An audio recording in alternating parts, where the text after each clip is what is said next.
Bonjour à tous, bienvenue sur le podcast de la Voix de la Vente, le podcast qui vous donne envie de mieux vendre en moins de 5 minutes.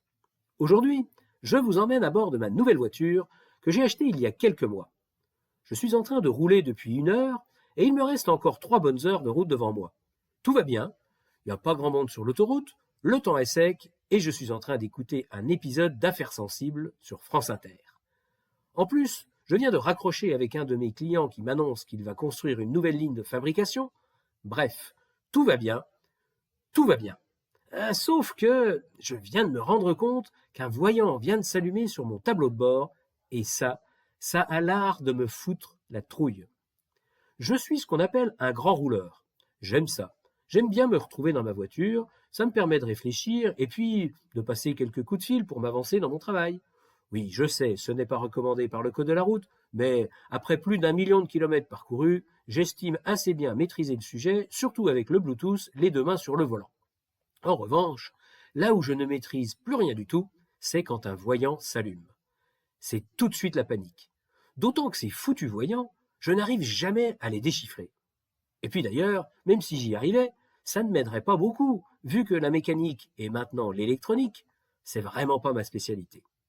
Bref, action, réaction, décision, arrêt sur une aire de repos, on en indique justement une à 2000 mètres. Je coupe le moteur et je redémarre. Des fois ça marche, c'est un peu comme la Livebox ou l'ordinateur.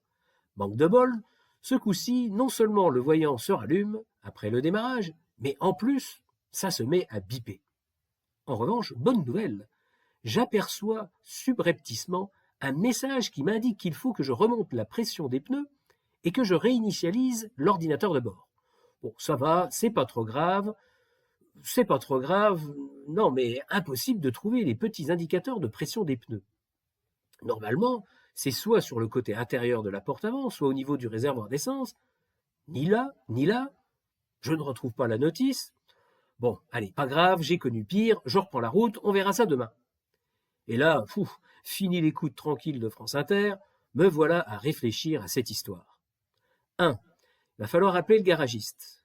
2. On va me passer l'assistante qui est sympa, mais qui va quand même me dire de passer au garage pour qu'on m'explique et qu'on vérifie. 3. Elle va me rassurer en me disant que ça va se faire en service rapide. 4. Même si c'est du service rapide, je vais paumer au moins 1 heure. 5. Elle va me dire qu'elle comprend, mais qu'elle est désolée, c'est la procédure.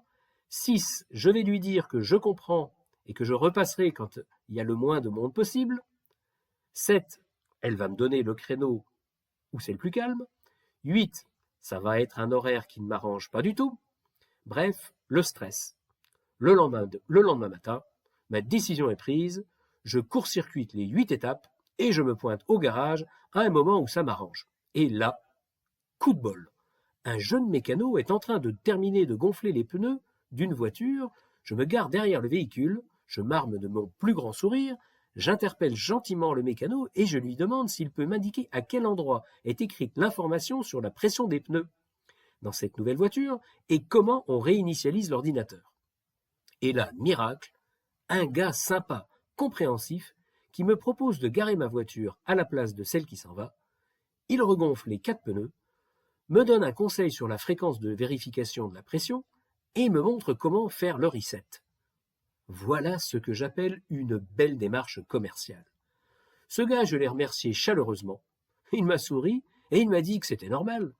Normal, oui, certainement, mais hors procédure. Alors, il n'a pas fait un miracle, je vous l'accorde, mais il a agi pour le bien de son client.